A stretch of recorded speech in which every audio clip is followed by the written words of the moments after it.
When I purchased my brand new Hewlett-Packard computer, they were basically giving these OfficeJet printers away.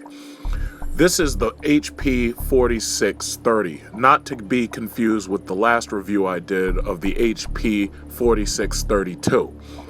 As far as the differences between these two machines, on the surface you really don't see much difference at all. The 2 is a slightly newer model than the 30, but there's almost no physical differences. Any differences that are to be found are to be found in the hardware itself. I will list the minor features, and I will also list all of the specifications for the printer that I'm reviewing right now under this printer in the URL bar. Out of the box, the 4630 is very easy to set up. This is a wireless printer which allows you to obviously print from your laptop or your cell phone wirelessly. As soon as you pull it out, the only things you need to do are set up the time, the phone number which you'll be using for your fax machine, and very, very basic information. Then it asks you to put in the print cartridges. Now, with the new HP printers, the print cartridges go under the scanner glass. Typically, it used to be a front door that opened up forward so that you could slip the printer cartridges in. Unfortunately, they changed it to under the scanner glass. Now, how you feel about that depends on, how you have your printer set up. Personally, I kind of liked it before when the printer didn't have to open up at the top, because when you open and close the scanner glass, there's always that fear in the back of your mind that you may damage something. But in any event, setup is really, really simple with these computers. They pretty much set themselves up. All you have to do is you pop the scanner cartridges in, one black, one color. The computer inside the printer recognizes the scanner cartridge. Then it asks you to load paper. And just like any other printer of this sort, you put the paper in, and then when you scan a single sheet of paper, it prints onto that the alignment system that it's going to use for the scanner. Then you take that sheet of paper, you turn it upside down, you place it on the scanner bed, the scanner scans it, and then it takes that information and uses that to align the printer heads. Now, as you can see in this picture, this is where there are some disappointments with the design. As you can see, the slide out paper tray is not really a tray. It's just this gray, it's just basically a gray retainer, I guess you could call it. It's a piece of plastic. It's a little gray retainer piece of plastic, and it just slides out. Now, older printers of older designs had full paper trays.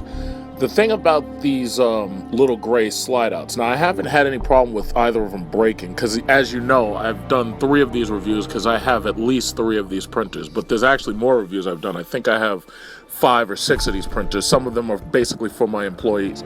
But in any event, the slide out little gray tab, as you can see, that slide out gray tab basically is it's not what you expect. You really want a paper tray, but you don't get a paper tray, and that's a little bit of a disappointment. The paper tray makes it so that that paper lays there completely flat.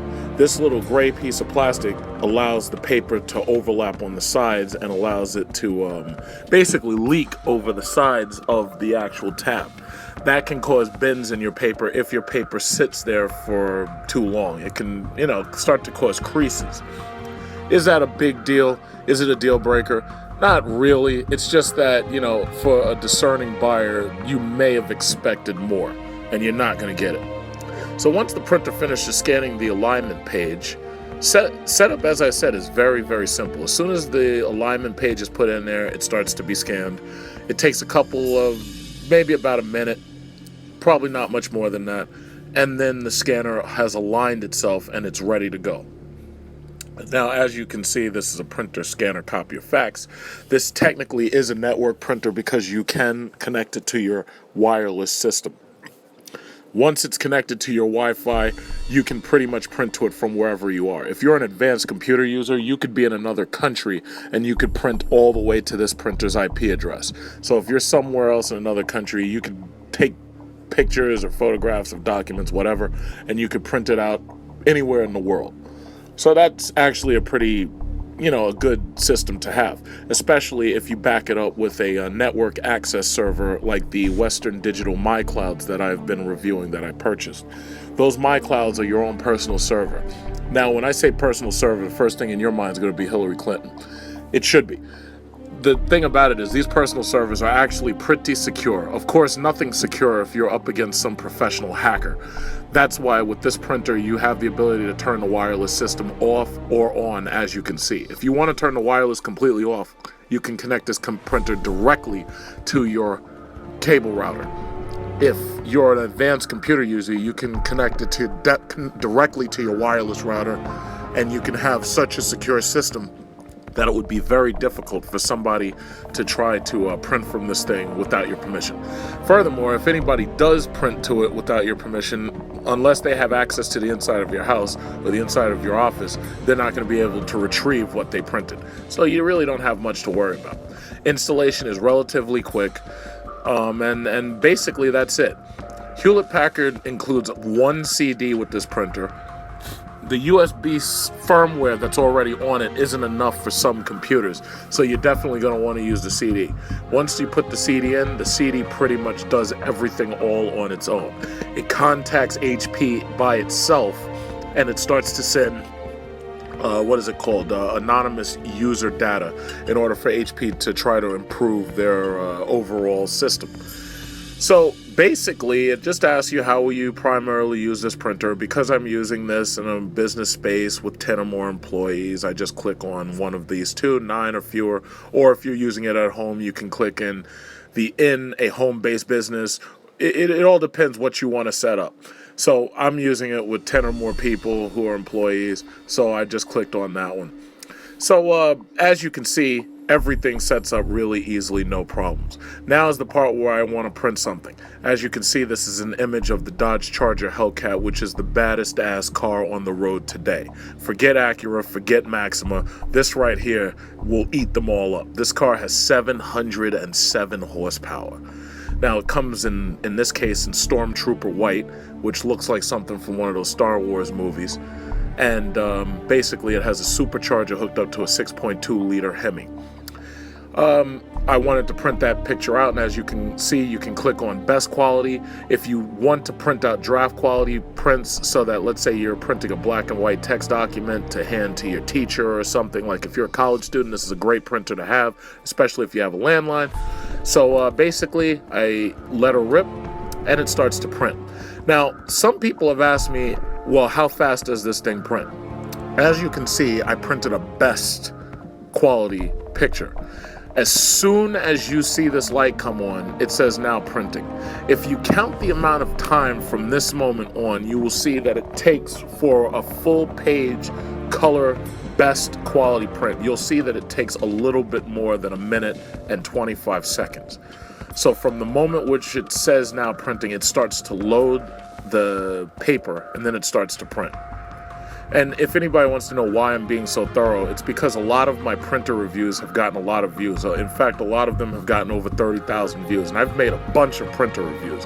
When you're running a small business office like I am, and I think some of you who follow me know that I'm getting another LLC for this month, and I think if you follow me, you also know that I'm going into basic music production, nothing advanced, because right now I'm still learning the equipment. But as you can see, prints in best photo quality come along a little slow, not that bad, but the quality of the picture is excellent. So before, a lot of people leave those messages for me and I like to answer them one by one. Photo quality printing on this printer is excellent. Now, this is not a Photo Smart printer. If you really need to print photos, what you should do is get yourself a real Photo Smart printer and get yourself some glossy picture paper. And in addition to that, if you want to do black and whites, don't buy a Photo Smart printer for black and white. If you're doing text documents, get yourself a laser printer. You don't necessarily have to get a color laser printer, but get yourself a nice black and white laser printer. And this way you'll be able to run off documents faster. However, I do not recommend any of these printers if you're doing bulk copies. As you know, if you go to Staples or Office Max, Staples and Office Max charge you about 10 cents a copy if it's black and white, sometimes like 14, 15 cents a copy if it's color. This thing does make excellent color copies, but because of the cheapness of all of this stuff that's made in China now, you really can't rely on this thing to print hundreds of copies. If you're printing bulk copies, this is absolutely not what you want. This printer, this scanner, this copy fax machine, this is good if you have a home-based business or if you have a small office desire where you're printing one or a couple of pictures, but not a lot of stuff. This is absolutely not for bulk printing. And I like to make myself clear this way everybody understands. This is not for bulk printing. If you need bulk printing, you need to get yourself a bigger, heavy-duty machine that can handle printing 1,000 pages a day or 500 pages a day. This is not that. For the $20 that this cost me when I bought my computer, it's an excellent printer. I already have a bunch of other ones that all use the same 61 HP ink, and I'm very satisfied with it. And if you're interested in it, go buy one. If you have questions, let me know.